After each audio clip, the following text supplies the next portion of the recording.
Hello again, everyone, and welcome back to Reddit Aliens. I'm John, and as always, thank you so much for being here. A good topic for you today? Let's do it. What's the creepiest, scariest thing that has ever happened to you while you were home alone? Please remember to like, share, hype, listen and ask for shoutouts, and subscribe. I was 14 and it was the first time I had been left alone for the summer. My parents were very protective and only allowed it because my grandmother lived a block away. I was sleeping late because why not, and naked, just the facts, when I heard my door open. It was a heavy door, not prone to opening by itself, and as I turned my head to look, I saw a youngish guy with blonde hair poking his head in. He said something like, "Oh, sorry," and shut the door. For some reason I thought he was there to work on our AC. Not sure why I thought that, given that it was 1, not broken, and 2, not in my room. This was before we had central AC.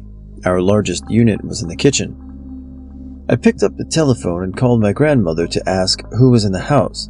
When she heard that, she said to hang up and call my mom at work, and she would call 911 and head over. Still didn't really scare me though. I guess being sleepy was a factor here. I called mom and she freaked. That's what got through. It only took about 2 minutes for my grandmother to make it down. I'd gotten dressed, but didn't leave my now locked room until I heard her.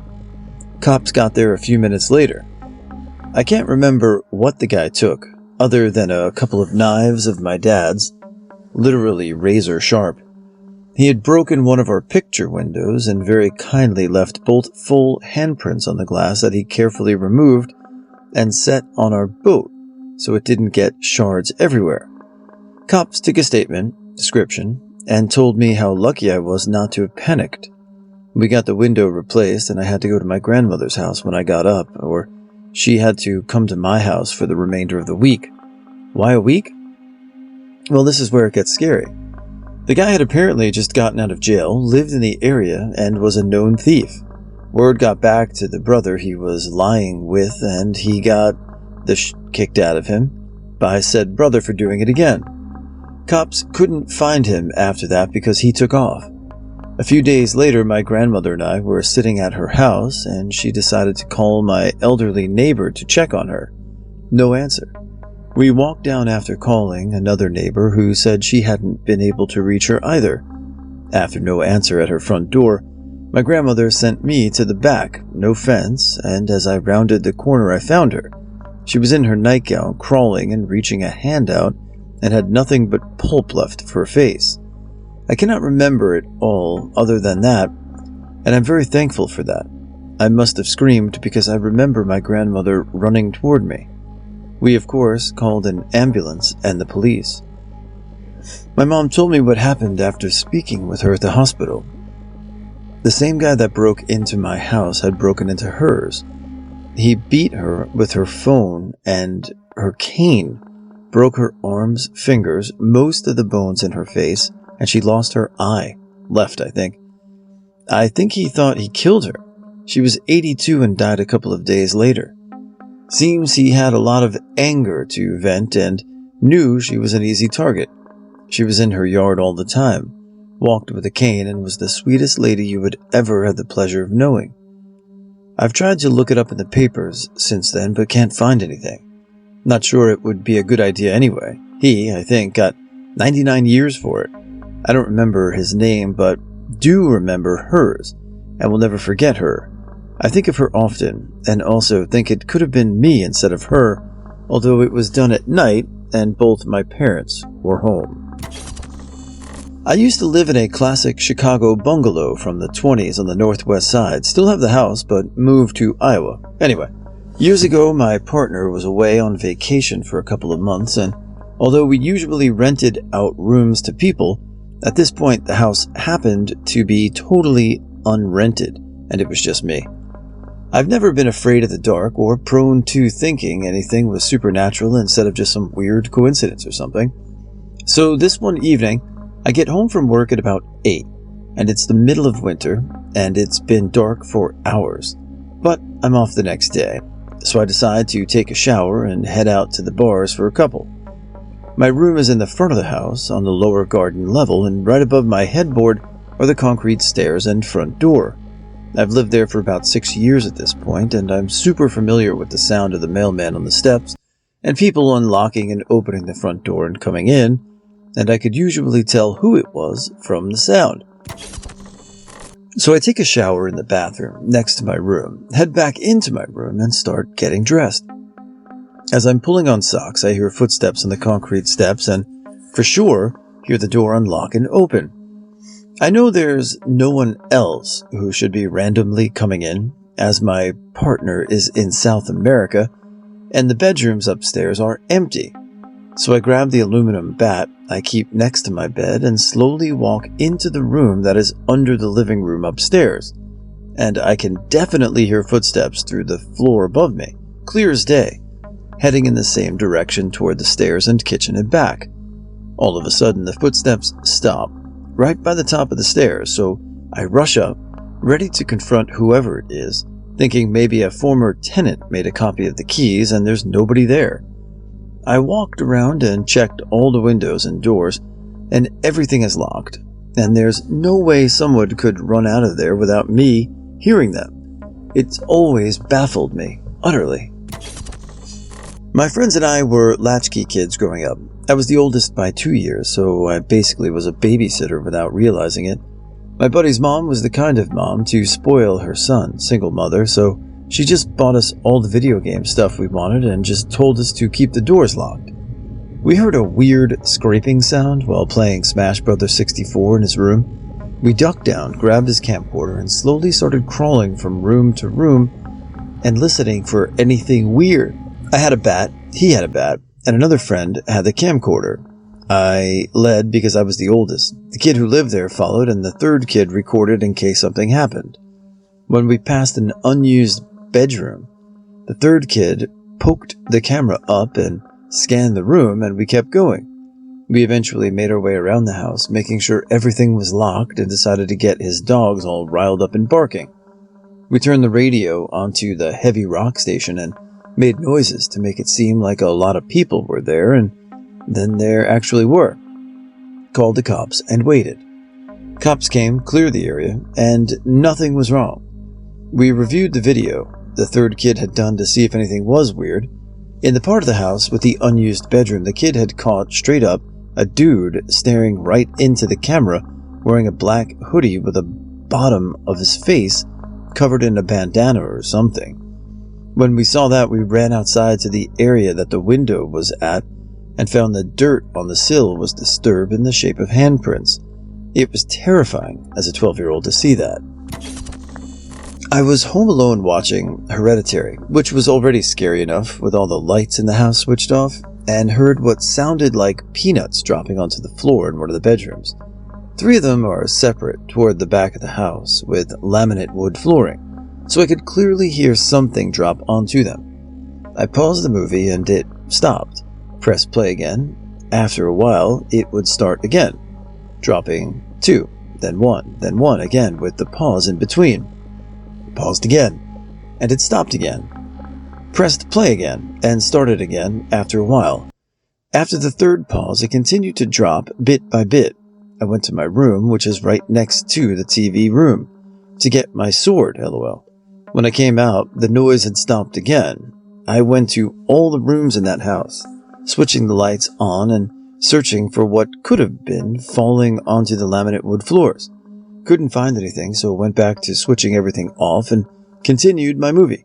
Didn't hear anything after that again, and still have no clue what it was. Hey guys, this is more a request than a shout-out. Flimsy Indo asked a question. He said he wanted to know about my personal scariest childhood experience. I can't give you all the details, but I can tell you that it was probably like my first memory, too. I couldn't have been more than 6 years old. I lived in the attic of my house growing up, so the 3rd floor, and I heard this, like a loud banging sound, sounded downstairs. So I had to go down a flight of stairs, and then the next flight of stairs to bring it to the main floor, and at the top of that is a landing just before my parents' bedroom. And I don't know what time it was. It was dark, I'm assuming sometime between 11 and 2 a.m., I don't even know. But again, this sticks with me, and I see 2 men like fighting in, this is a house, not an apartment complex, so fighting in my like vestibule. And I'm like, what the hell was that? This was the early 80s, so the world was much different, mind you. But apparently well, it's personal, but my father had an incident with a law enforcement officer, and they were wrestling. And so everything was fine. No, nothing bad happened. My neighbor was the fire chief, and he actually ran over it on the police scanner. I guess he heard it and broke it up. But yeah, so that was pretty scary, I guess, but there you go. Have a good day, guys. Okay, listen to this shit. I was in high school, and it was my parents' anniversary, so they went and spent the night downtown in a nice hotel to have some time to themselves, and I stayed at home by myself. From the foot of my bed, you can see directly down the upstairs hallway, and I was on the phone with my friend around 11 o'clock. I heard someone walk up our creaky stairs and stop at the top. No one was there. I heard the footsteps walk to the far end of the hallway and then come back toward my room. Again, I can see down this hallway and no one was there. The footsteps stopped at my bedroom door and went back down the hall and then down the stairs. I was a little creeped out because things like this happened in our house all the time. My papa built the house and died in the house, and we have always just assumed that it was him when things like this happened. About 1 o'clock, I decided it was time to go to sleep, and I closed my door and turned off the light and went to sleep. My bedroom door was crooked at the time, and this is a really old house, so the door creaks when you open it or close it. It's a very hard door to close if you don't know how to, and it takes some effort. My mom always did this thing at night where she would come into my room before going to bed while I was asleep, and she would just sit on the foot of my bed on her phone for a minute, turn off my TV, and close my door. That particular night, while I was in that state of sleep, when you're half awake and aware but you don't care all that much, I heard my door open and felt someone sit on the foot of my bed like my mom always did. After a few minutes, my TV turned off, and I felt the covers being pulled up under my chin. Finally, my door closed, and I fell fully asleep. The next morning, I had assumed that my parents came home the night before, for some reason, since I felt the nighttime routine happen. I walked downstairs and looked into the driveway, and their car was gone. I called my mom asking her if they came home last night, and she told me that they had stayed at the hotel last night. I honestly believe that my papa tucked me in that night because no one else was home to do it. It doesn't scare me because I've seen him in our house multiple times and have never felt frightened when it happened. But this was the most that he's ever done in one night, and it creeped me out a little bit mostly, but I felt fully comforted by it. When I tell this story to people, they either don't believe me or think I'm crazy for not being scared out of my mind. One time I was home alone getting a snack in the kitchen at like 3 a.m., and I heard the glass back door slide open. I froze and couldn't say or do anything, but I was in a spot in the kitchen where I couldn't see the door, so whoever it was didn't see me. After a couple of seconds, I did something to make a lot of noise, telling them I was there, and I heard the door slam and someone run off my deck into the woods behind my house. Didn't sleep till the sun was up that night. It was the 4th or 5th night that I'd spent in my new apartment, having recently moved from San Francisco to Baton Rouge. While the two cities weren't nearly as dissimilar as I'd feared, there were still a number of differences between them, like the cacophony of insects that seemed to perpetually present outside my bedroom window. To make matters worse, I hadn't yet received my furniture, which meant that I was sleeping, or at least attempting to sleep, on an air mattress. So, the combination of sounds and sensations was working wonders at keeping me awake. On its own, this set of circumstances was certainly annoying, but not at all scary. That changed when a new sound reached my ears. As I was lying there trying to mentally drown out the bug-based chorus, an utterly alien noise pierced through the night, its nature not unlike a low, mournful howl, crossed with the deepest and most furious bark I'd ever encountered. If you were to imagine a bear shouting in anguish and rage, you wouldn't be far off from envisioning what I heard. And if you were to then dump a glass of ice water down your spine, you'd have a decent idea of how it made me feel. Maybe I was just homesick, or maybe a lack of sleep had left me more sensitive to strange sounds in the darkness. Either way, I was suddenly gripped by panic, wondering what could be out there. I knew that Louisiana was home to alligators, and I wondered if I was hearing the hunting cries of one. Although the rational part of my mind tried to argue that an oversized lizard couldn't possibly enter my house, I was nonetheless frozen by a variety of fear that I hadn't felt since I was a child, even during an earlier night in that location when I thought I had heard someone trying to break in. I'd been less terrified than the noise had made me. The call echoed through the night at least once more, and although I'm sure that my mind was playing tricks on me, it almost sounded like it was moving closer. I gripped my covers, straining my ears to listen for any approaching footsteps or dragging tails, but the discordant symphony of six-legged vermin masked anything else. Fatigue eventually caught up with me, and I drifted off into that restless variety of sleep that one suffers when their mind is still reeling from the effects of adrenaline. The next morning, after the insect orchestra had decided to observe an intermission, I stumbled out of my front door, intent on walking the 20 or so meters to my mailbox. As soon as my slipper-clad feet touched my welcome mat, though the otherworldly sound from the previous night echoed through the air again, only this time I recognized it as being the call of an irradiated-sounding cow. Suffice to say that irration was mutual. I was 13 and home alone. My mom was at bingo and my stepdad had some kind of thing going on. Regardless, neither of them were home. It was me, myself, and I and Gigi, my chihuahua. She was a coward to begin with, so no way would she have done anything. Regardless, I was talking to a friend on MSN. God, I miss MSN. For whatever reason, the phone system we had set up with our home phone always said conference on the screen when more than one person is in the house was on the telephone. So after a while, my friend from Ontario called me long distance. So there we were chatting. All was good until Gigi came down the stairs, tail between her legs, followed by loud banging noises coming from the top floor. Our house has 4 floors. Top floor bedroom, office, second floor was the main floor, living room, kitchen, etc. Third floor was my room, guest room, and then there was one more floor that went down below mine for the basement, washer, dryer room. Anyway, just to give you an idea. So I'm there, like, what the so I ignore it. LOL, because I'm a teenager, no fucks given. I didn't think anything of it until I started hearing the banging again, louder. But this time it was upstairs and downstairs, coming from the basement. So I start hyperventilating at this point, tell my Ontario friend I'll call them back. I call me Mum, ask her when she's coming home or when stepdad is. She said 8 for her, but unsure for him. So I get on the phone again with my Ontario friend. Banging happened again, so I'm too scared to go back. Look, right? Sitting there on the phone, home alone, only to look down and see conference on my screen.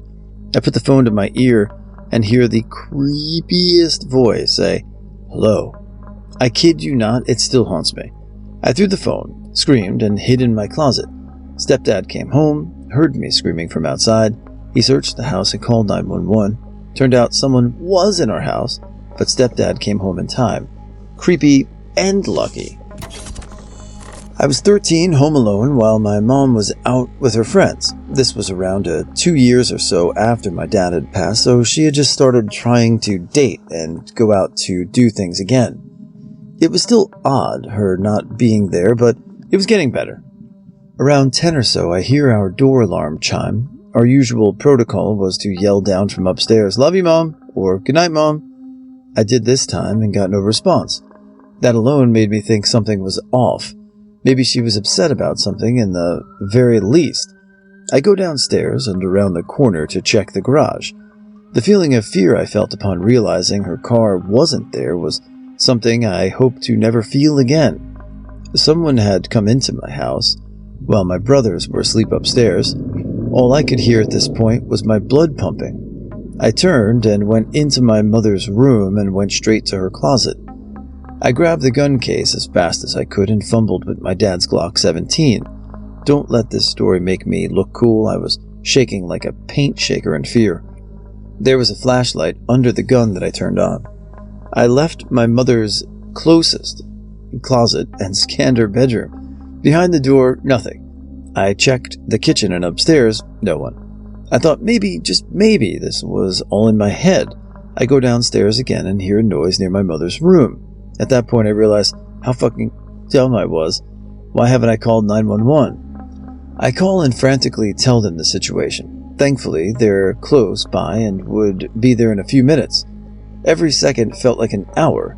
After a minute, I decided to yell down at the top of my lungs in a crackly, tear-filled voice, "Get the out of here, or I'll call the police and I'll shoot you."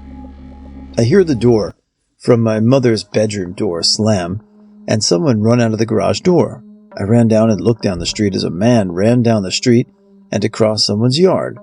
I collapsed and couldn't stop crying until the police came. The guy was my mom's ex-boyfriend that she had left for hitting her, and finding out he had an extensive hidden criminal history, including sexual battery and kidnapping an ex-girlfriend. He had threatened us and her on multiple occasions, and I can only imagine why he snuck into the house that night. The scariest part was realizing that the only place I didn't check was the closet itself. Still to this day, I have to check behind every door and investigate every noise. We ended up getting a restraining order on him, and our lives went back to normal. I've seen him many years later. The memory of that night always comes back with that same unrelenting force. I sincerely hope he rots in hell and dies a terrible death. Ooh. I'm a former medic and used to work EMS in a somewhat rural town with literally one stoplight. One of those places where everyone knows everyone, and the crazy stuff that happens is usually the fault of just absent-minded people just passing through or stirring shit up or on their way to somewhere else. My partner for a shift didn't show up for work, so I had the ambulance station to myself and spent the day cleaning up, organizing, and just generally f***ing off after I got all the chores done.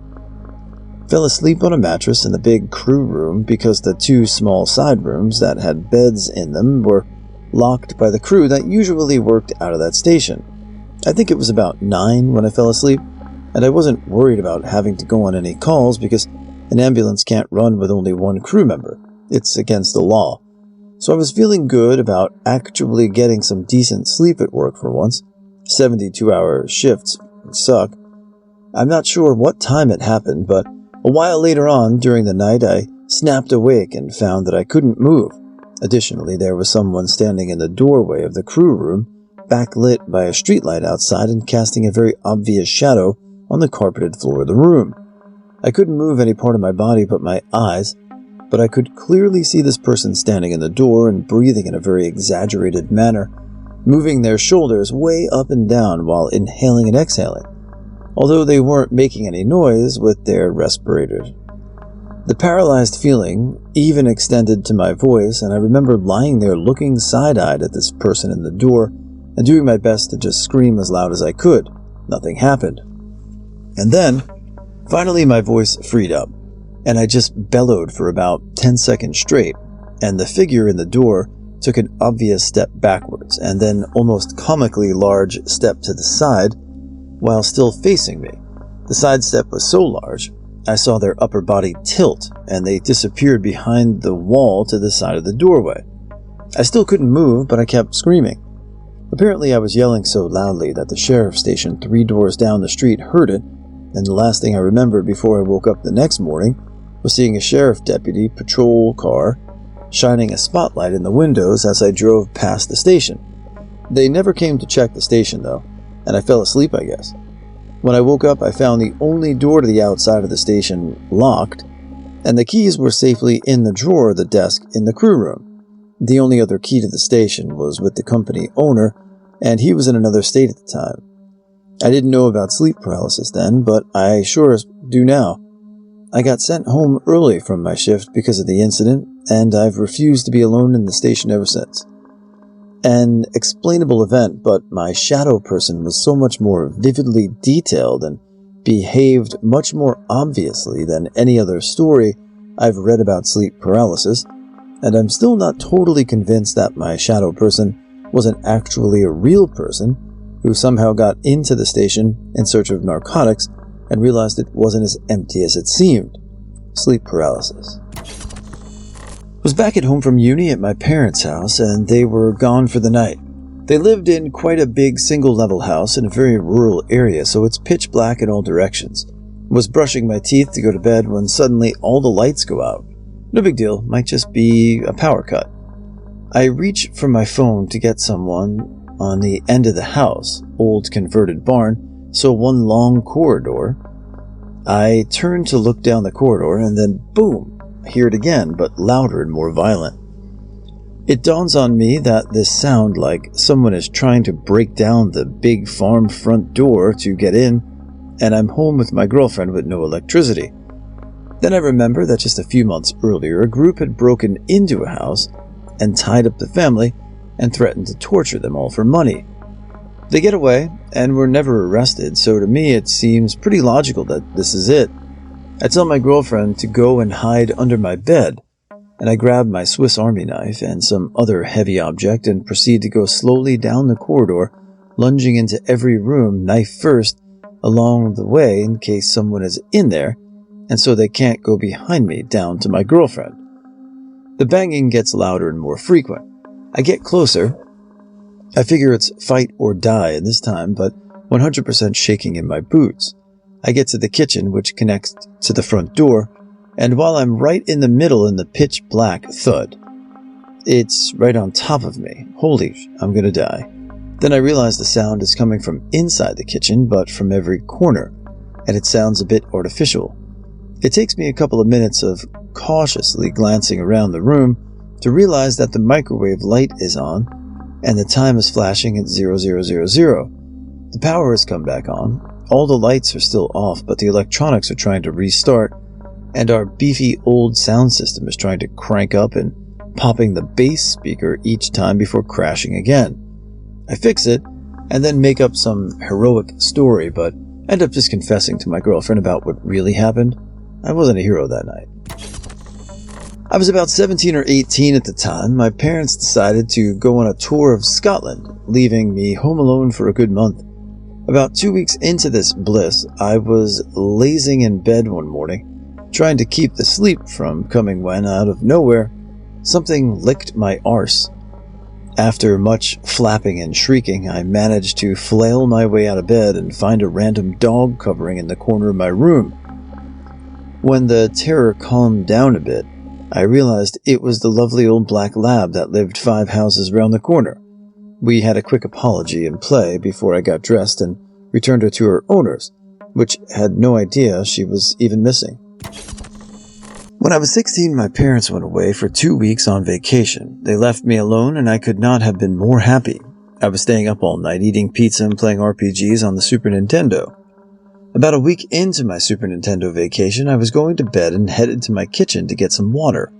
My house had a long hallway. Being a non-wimpy teen, I never bothered turning on lights. But as I was going down the hallway, I got the impression of a shape. It looked like a very tall man. I stopped walking, thinking for sure it was a bunch of shadows that looked sort of human. I stood perfectly still for a good 30 seconds before the shadows started to move. I could hear the floorboards cracking since it was an old house. I realized that this was someone in my house. I just froze. The really scary part was when I realized that as my eyes were adjusting, I could see that the man was facing the other direction. He had no idea I was there. I tried to step back into my room, but the person must have heard the floorboards. And then the scariest thing that ever happened to me in my entire life happened. The man started screaming and coming toward me very quickly. I ran into my room, ran to my window, and climbed out onto my roof. As a teenager, the roof was my preferred smoking location. While I was on the roof, I could see about 5 or 6 people and 2 policemen on the street. As soon as I saw the cops, I yelled at them. I said, "Hey, there's someone in my house." and the cops and the 3 other people with them ran into my house. It turns out that an old man who used to live in my house 30 years ago had escaped from his caregiver. He was suffering from dementia and Alzheimer's. He thought I was an intruder in his home. He had gotten lost and ended up at his old house. His wife and his daughter were extremely apologetic. When I was explaining what happened to the cops, one of them said, "Jesus Christ, kid, good luck sleeping tonight." I think I didn't sleep well for the next 2 weeks. I tend to keep lights on in the house.